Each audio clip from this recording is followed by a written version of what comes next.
coming at you with another episode of Instant Noodle Recipe Time. This is the show where I show you what to do with your instant noodles. It's 7:17 in the a.m. here in beautiful downtown Kenmore, Washington, where courtesy is contagious, as they say.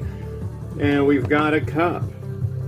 An interesting cup. I found this one at H Mart the other day. And yeah, check this out. What does that say? Oh, this one was tricky. Nothing in English. There's a barcode, but there was no info on that barcode. So when you're trying to identify a pesky instant noodle, sometimes you got to think outside the box slightly, and I kind of was like, where is it? Right there. So there's a number. It starts in 070. See that up there? A little bit above my finger? It's, my dirty finger, jeez.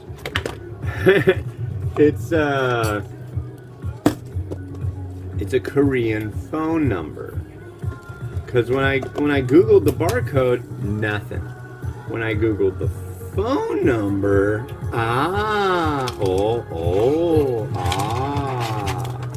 that's when I got some results. And this is Ole Badong. I know, right? Cool name. Ole Badong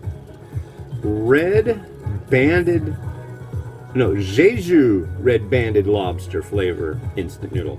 Red banded, or Jeju is an island, and stuff from there is like a big deal for the Korean people. Well, that's spicy. That smells good. So this is kind of like your standard spicy red powdery stuff, but then you got this. It's a tea bag full of shrimp bits.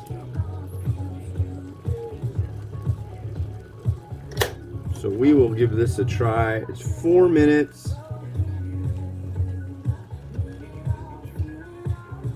Right to there. Okay. Not leaking. There we go. And we're going to change this. So yeah, we're going to push that tea bag down a little bit. We don't want that tea bag giving us any trouble.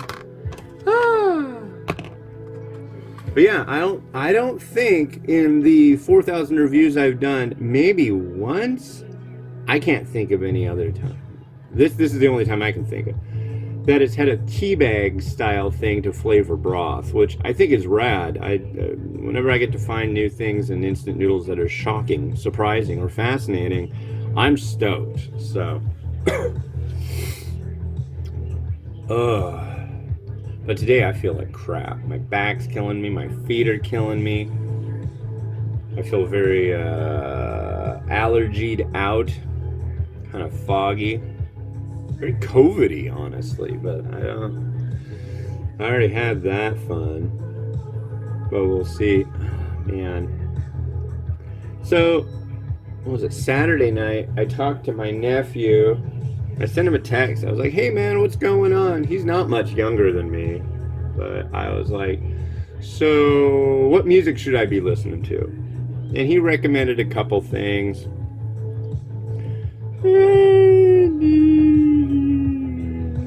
One thing, what was it? Thievery Corporation. And they're not bad. Not totally my thing. But, you know, cool. And I had also downloaded a bunch of stuff because the other day I was walking around with my Bluetooth in, going to the store really quick. And there's this radio station I really dig called CKUW, which is the University of Winnipeg up in Canada. And they play some really trippy stuff. It's like student run, you know, or at least they DJ a lot. And they had this guy doing a bunch of classic hip hop stuff, and he was doing, was it Big Daddy Kane and KRS-One, and playing some rad stuff. So I got a bunch of that, and I got a couple other things. And basically Saturday I got a ton of music that I'm probably never gonna play, which really bums me out. And I got all this music too, so it was just like a definite wash for getting new music on Saturday night. But yeah, yep. I even got a couple funny ones because they're like my least favorite songs of all time. Caribbean Queen by Billy Ocean and Sweet Freedom by Michael McDonald. The two worst songs ever created and easiest to make fun of. So I thought that was kind of fun. I also have been pondering the idea of getting a Kermit the Frog puppet. They have them on Amazon. They have ones even with a stick, so you can do the arm gestures. Because I like to talk like Kermit the Frog sometimes. And your friend and mine, my esteemed friend and colleague, Matthew Bella, who has written books and such, he did a book about this guy who was a serial killer that he was a pen pal with, and just to see what would happen, you know. And he's asked me, he's like, dude, do the Kermit the Frog voice, but do some of this stuff that the serial killer said. And I was like, okay. So I think it would be funny to just have him, because there was like, what was it? Wasn't it on Sesame Street they did Monster Piece Theater with Cookie Monster? And he's like in the little like dinner jacket or smoking jacket or whatever it is, sitting by the fire. I was thinking it'd be funny to do that, but with Kermit the Frog reading out of this, the words of this crazy serial killer guy. So I tried it. He thought it was funny. But it was like, yeah, I can do that. I don't know if I would get an immediate cease and desist from the Muppet folk. I'm sure Kermit the Frog would not be at all enthused by this, but, you know, it's not easy being green. Woo. Anyways.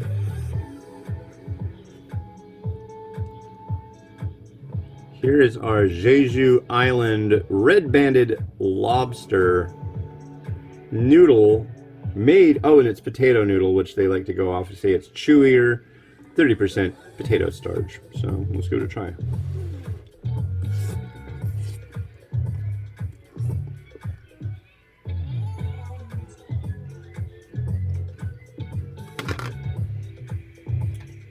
Noodle's good.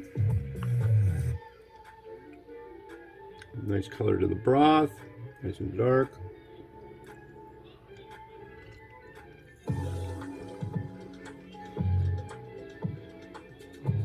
It's not bad. Oh, there's that. It's got a nice kind of prawny flavor to it.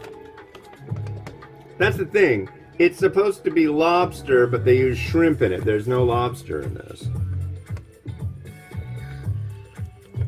But yeah, I looked around with the barcode and didn't find anything on the barcode. Then used the phone number, found stuff about it, and oh, wrong direction. Come on, you. And I found stuff on that, and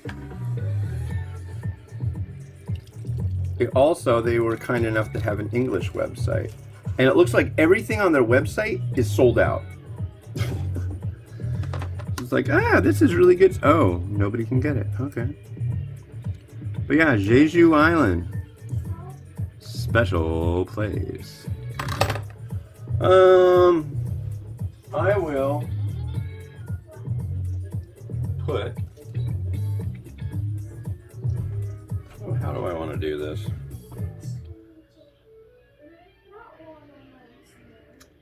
I think I want to go with like A little bit of that.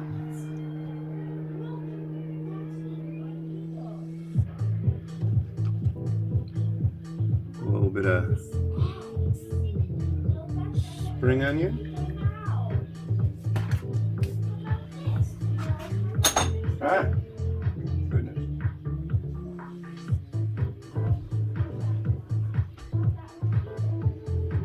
A lovely large shrimp on top.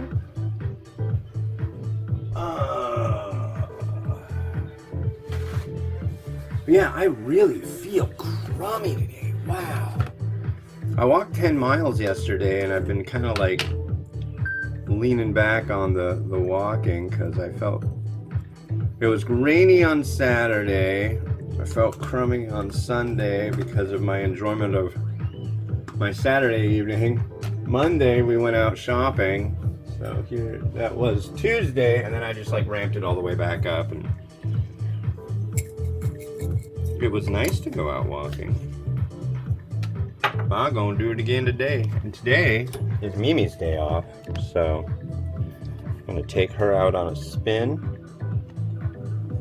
So that'll be nice. No!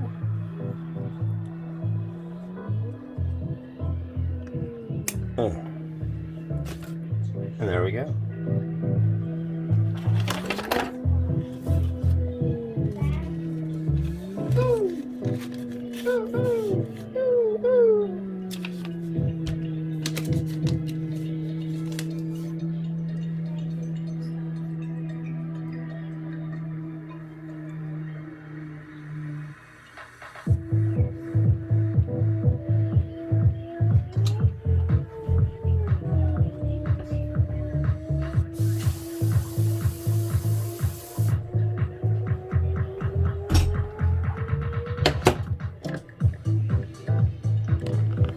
Well, thank you very much for watching, ladies and gentlemen. The next one we've got is this variety from Manraku. This is their Japanese ramen flaming hot miso. I'm really curious how hot flaming hot will be.